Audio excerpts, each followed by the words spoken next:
Bismillahirrahmanirrahim. Assalamualaikum warahmatullahi wabarakatuh.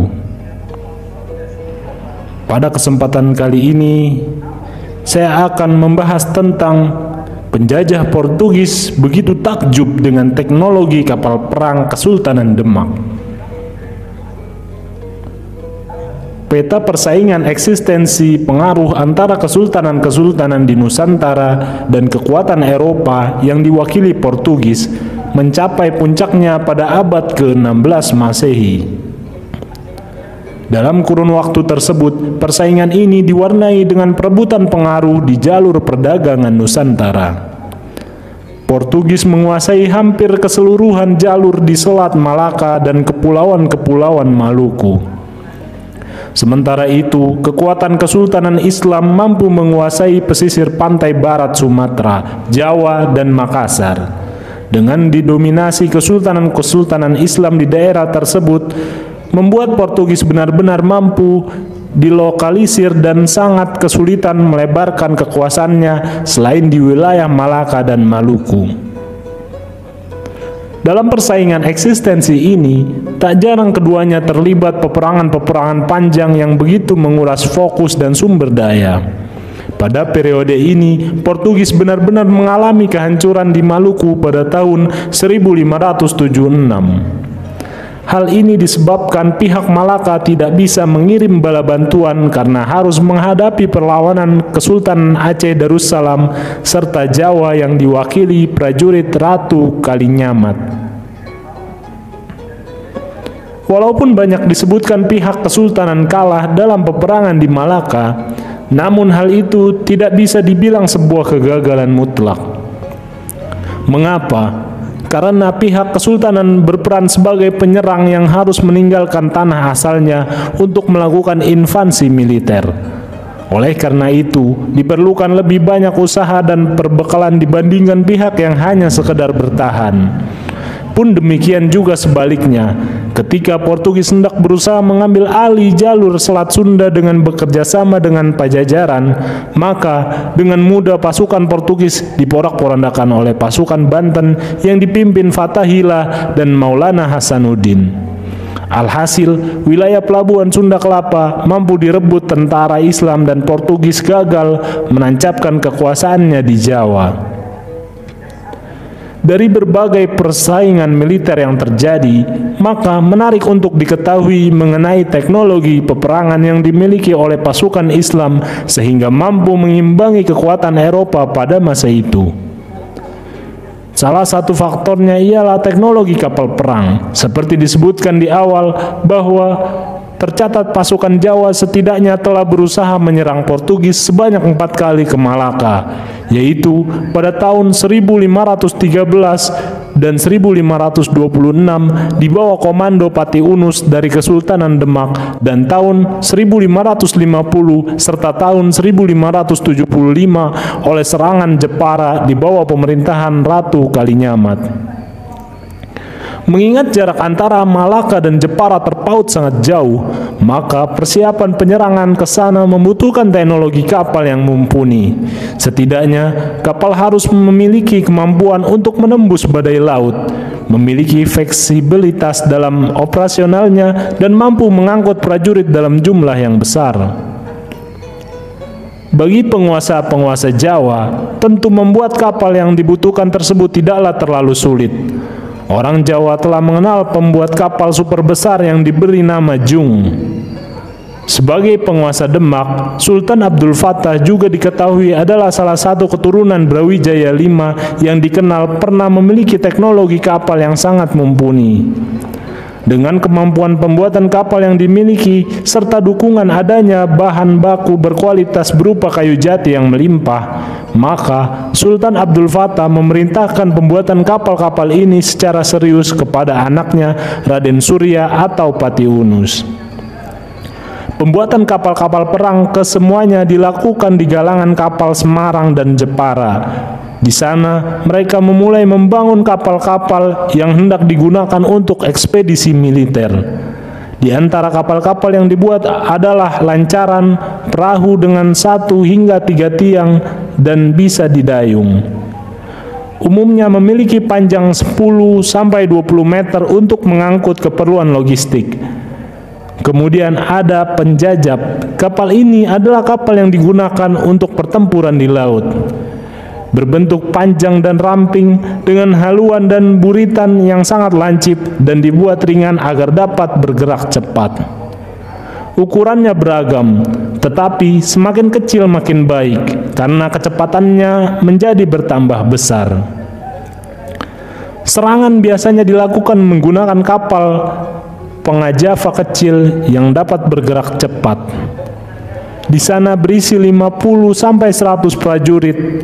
Setelah kapal bergerak dengan cepat dan menabrak kapal musuh, seluruh prajurit diharapkan langsung bisa merangsek naik atau merusak kapal musuh. Dalam operasinya, kapal ini sering berada di antara kapal-kapal besar sebagai pelindung. Berikutnya adalah kapal kelulus, yaitu kapal yang lebih kecil untuk mendaratkan prajurit dari laut ke pantai musuh. Kapal ini biasanya diisi dengan 20-an prajurit dan digerakkan dengan dayung. Kecepatannya sangat diandalkan karena jika terlalu lambat maka musuh akan dengan mudah menyergapnya. Adapun kapal produksi galangan kapal Jawa yang terbesar adalah Jung. Begitu hebatnya kapal perang ini hingga membuat salah satu kapten Portugis bernama Fernão Pires de Andrade yang melakukan perlawanan saat pertempuran dengan prajurit-prajurit Jawa mengatakan kepada Raja Muda Malaka sebagai berikut. Jung milik Patih Unus adalah yang terbesar yang dilihat oleh orang-orang dari daerah ini. Ia membawa 1.000 orang tentara di kapal, dan yang mulia dapat mempercayaiku bahwa itu adalah hal yang sangat luar biasa untuk dilihat.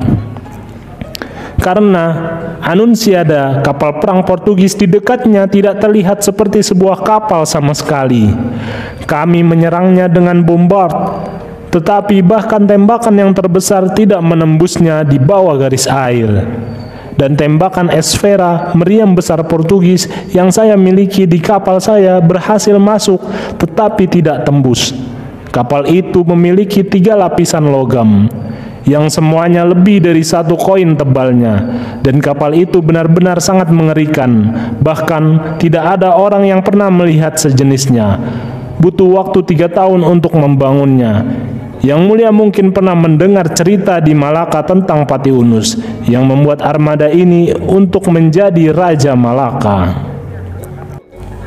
Dalam artikel Jong Sang Gargantua dari Laut Jawa yang dimuat oleh indonesia.go.id menyebutkan bahwa dimensi kapal ini memang sangatlah besar.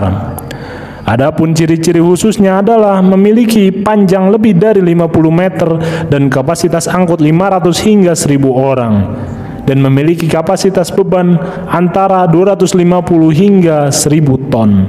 Tidak menggunakan paku besi sebagai teknologi pembuatannya. Orang Nusantara menggunakan pasak untuk merekatkan bagian kapal satu sama lain. Dinding kapal terdiri dari lapisan-lapisan papan yang terbuat dari kayu jati. Kapal raksasa itu menggunakan bermacam layar, mulai dari 2 layar hingga 4 layar besar, lengkap dengan sebuah busur besar sebagai kemudi angin. Jika menilik dari ciri-ciri di atas, maka hal senada juga diungkapkan oleh Ibnu Battuta yang dikutip oleh Syauqi Abdul Utsman dalam buku Kegiatan Niaga di Samudra Hindia pada masa kejayaan Islam tahun 661 sampai 1498. Beliau menggambarkan bahwa kapal-kapal yang berasal dari Samudra Hindia dibuat dari kayu jati. Sambungnya tanpa menggunakan unsur paku dari besi. Untuk menyatukannya, papan-papan dari kayu tersebut dianyam dan ditempatkan sesuai gambar rancangan. Setelah itu, kemudian dijalin dengan tali sabut kelapa dan pasak yang juga terbuat dari kayu. Para tukang di galangan kapal mengikat kuat lembaran-lembarannya dengan tali, lalu lubang dan celah sebagai tempat menyalin ikatannya itu ditutup dengan gemuk. Kemampuan kapal-kapal yang dijalin dengan tali sabut kelapa ini akan terlihat ketangguhannya saat menghadapi gelombang Samudra Hindia. Kapal-kapal itu lebih lentur dibanding dengan kapal yang dipaku, mampu meredam hempasan gelombang dengan baik. Kelenturan pada dasarnya yang luas hasil penggunaan jalinan tali itu akan meminimalisir potensi karam ketika berbenturan dengan celah-celah karang. Faktor lain yang disebutkan kenapa kapal-kapal ini tidak dipaku dengan besi adalah perhitungan akan adanya hantaman gelombang demi gelombang yang terus-menerus pasti akan membuat papan-papan kapal menjadi goyah sehingga perlu dipaku lagi. Lantaran tidak mungkin memaku papan di titik yang sama, maka harus dipaku di titik yang baru. Jika paku-paku kapal itu berdekatan, kayu kapal tidak akan lama lagi umurnya karena sudah penuh lubang. Demikian juga ketika sedang dipaku, mungkin sekali ada lembaran yang lepas, seperti umum terjadi pada tukang kayu saat ini. Metode pembuatan kapal jung di Jepara terus dipertahankan. Walaupun sempat mengalami masa suram ketika terjadi huru-hara perebutan kekuasaan Demak, namun di bawah kepemimpinan Ratu Kalinyamat, galangan-galangan kapal Jepara kembali menemukan masa jayanya.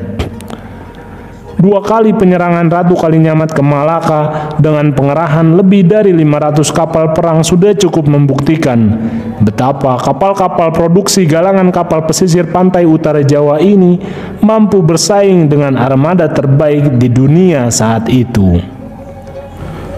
Wassalamualaikum warahmatullahi wabarakatuh.